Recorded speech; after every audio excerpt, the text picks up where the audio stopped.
Good evening. Very, very special zechut to be here. Emotional time for all of us. And Tversky, in our family, Saba Shia, passed away. We knew he was a great man, but truthfully, my kids didn't fully realize who he was until the whole world was talking about him. Because first he was Saba Shia.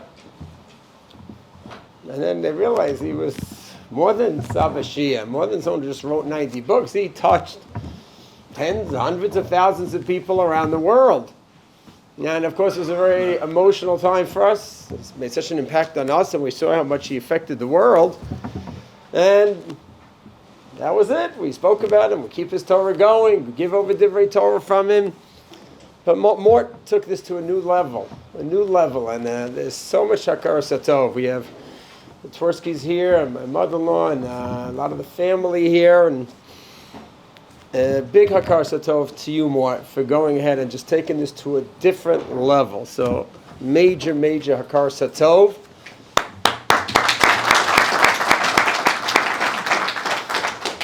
The Hakar Satov is personally for me, from the Tverskys, from our whole family.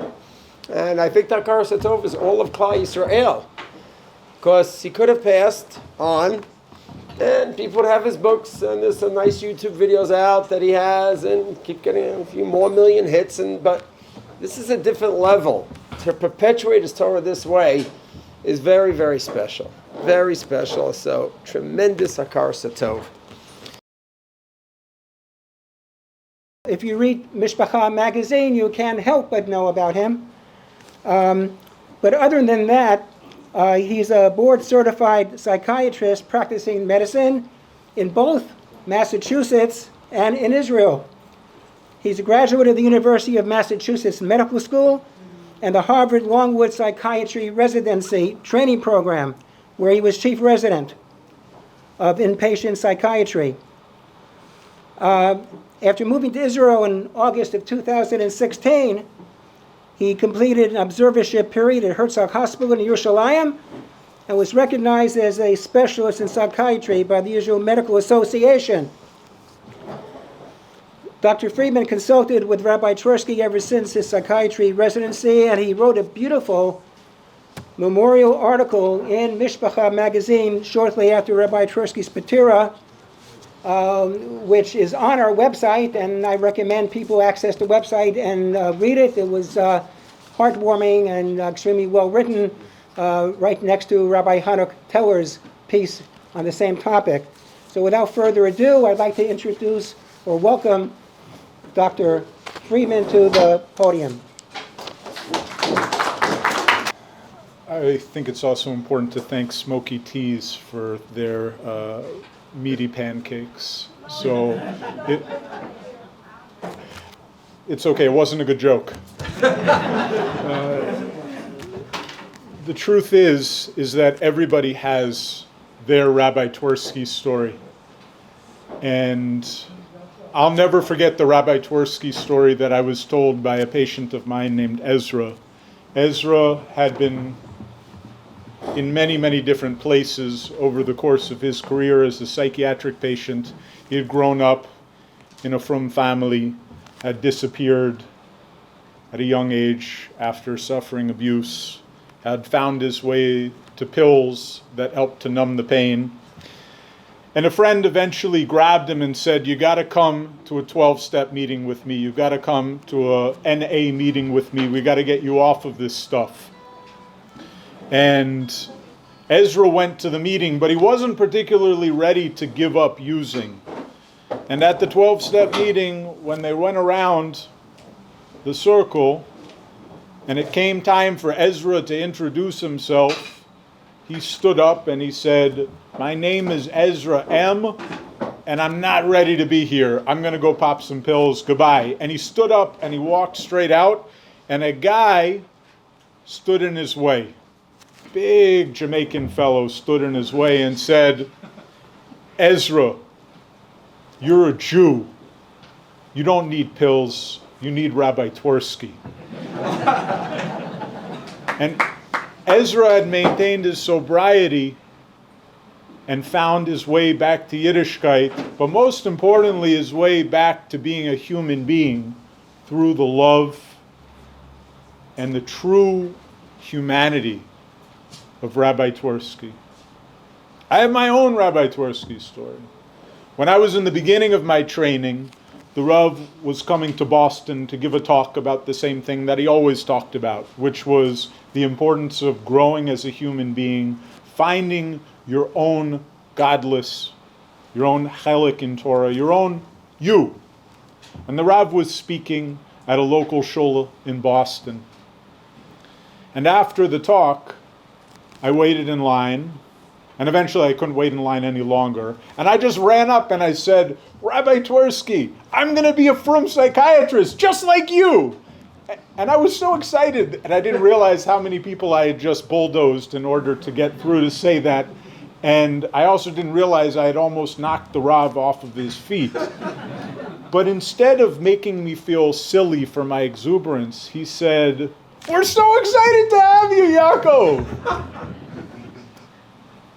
And that held me throughout my entire training, working 136 hours a week in the hospital. The truth is, we're only here because of Rabbi Twersky, and not just because this is the kickoff event of the Learning Center, but rather because we're here to talk about growing as human beings, and here to talk about mental health, and we're here to talk about addiction. And that was a conversation that didn't exist before the Rav in our community. The Rav was machadesh a discussion about emotional health, about psychiatric illness, about addiction, about recovery, about achrayus in the community on these subjects. He invented it. So we're only here having conversations like this because of the Rav. He was a breakthrough miracle. And the Rav talks about breakthrough miracles, not about himself, but also about himself in the last book that he wrote, Growing Up. If you don't own it, it is one of the most beautiful books I've read in my entire life. It was the Rav's last book. And he talks on page 108 about a breakthrough miracle. He asks the question, why does the Talmud in Masechet Brachos ask us that a person should be very careful about davening mincha? Because that was the time when HaKadosh Baruch Hu answered Eliyahu Hanavi. Why do we have to worry about mincha is serious because HaKadosh Baruch Hu came and showed miracles in the time of Eliyahu Hanavi during the same time that we daven mincha? And he says because Eliyahu Hanavi experienced a breakthrough miracle. And a breakthrough miracle is once something amazing happens, it's more likely to happen again. Once the doors are open, everybody can pour in as long as they got vaccinated and wear a mask. And the truth is that the Rav was a living, walking and talking breakthrough miracle. He paved the road to save our community. Because the truth is, when you look at the epidemiology, 1 in 3 people will experience a challenge with mental health or addiction, or both, at some point in their life. And that means that if you look to your left, and you look to your right, and you look at yourself, and you know more than 2 people, then you probably know somebody who has experienced a challenge with mental health. And it wasn't until the Rav gave us a safe place to talk about this in our community that we could do it. You don't have a solution unless you have a problem, and you don't have a problem unless you talk about it. And nobody was talking about it until Rabbi Dr. Twersky Zitzal started talking about it. He opened the door for mental health in our community. In the book Growing Up, he says, I felt as though I was opening new vistas in the frum world for people to face challenges openly and honestly. He says, when I appeased the frum community that there was alcoholism, drug addiction, compulsive gambling, and spousal abuse in their midst, I was opening new vistas.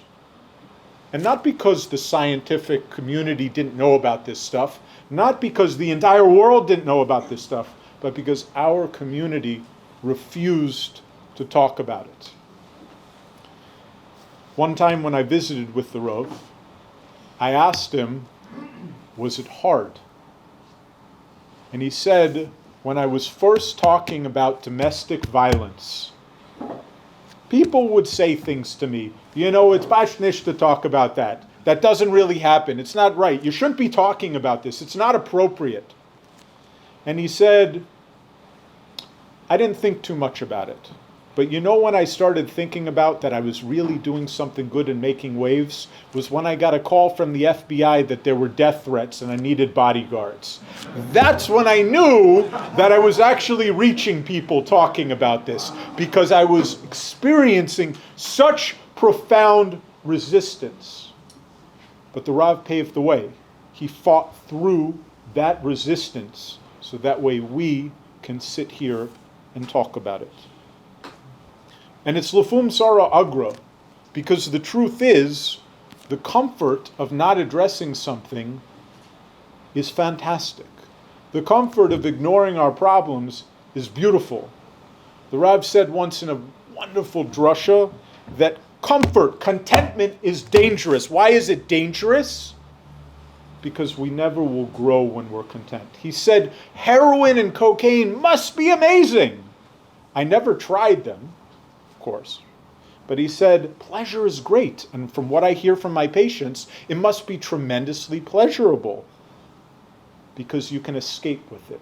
You can run away with it. And when you run away from your challenges, you don't grow at all. Today's talk is apparently called Growth Through Adversity. I found that out earlier today when somebody showed me a flyer. How do we do it as human beings? How do we grow? How do we maintain? How do we elevate ourselves? Well, one of the things that does it in our body are these genes called sirtuins. If you're a fan of David Sinclair or Joe Rogan, you might have heard about it at some point. But for those who didn't, sirtuins are genes that produce signaling proteins in our bodies that regulate metabolism. They affect DNA repair. They're in charge of aging. Mice who don't have these genes die prematurely. They never grow. They never reach their full potential as mice. These genes are activated when we fast. These genes are activated when we exercise. These genes are activated under times of stress. Well, that's strange. Because didn't I say that these are the genes that are responsible for keeping us alive, for helping us grow, for helping us to develop? But they're only activated under times of fasting, stress, and intense cardiovascular exercise. So what that means is that stress promotes growth on a metabolic, cellular level. The only way that we maintain, grow, and persevere is through stress. When we address stress on a more human, global level as organisms, that's when we grow, not when we run from it. So the last time that I saw the Rav, I went and I asked him, show me something that you're most proud of. And we went in to the study, and he said, I made a video that's on YouTube about lobsters. And more than 1 million people have seen this. And there's a German Muslim that wrote a comment, number 6, that says, if I can be a German Muslim and learn so much from an Israeli Jewish rabbi, this is amazing. And the Rav giggled. He was so happy.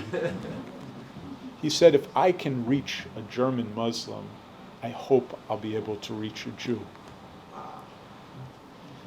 And if you've seen the video, you know exactly what I'm talking about, because it was the most beautiful thing. The Rav says, once I was at the dentist, And I was bored. And I looked at a National Geographic magazine.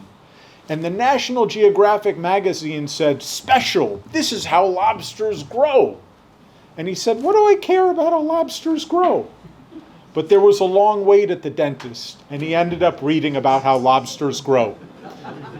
And lobsters are soft, smushy creatures surrounded by a hard shell.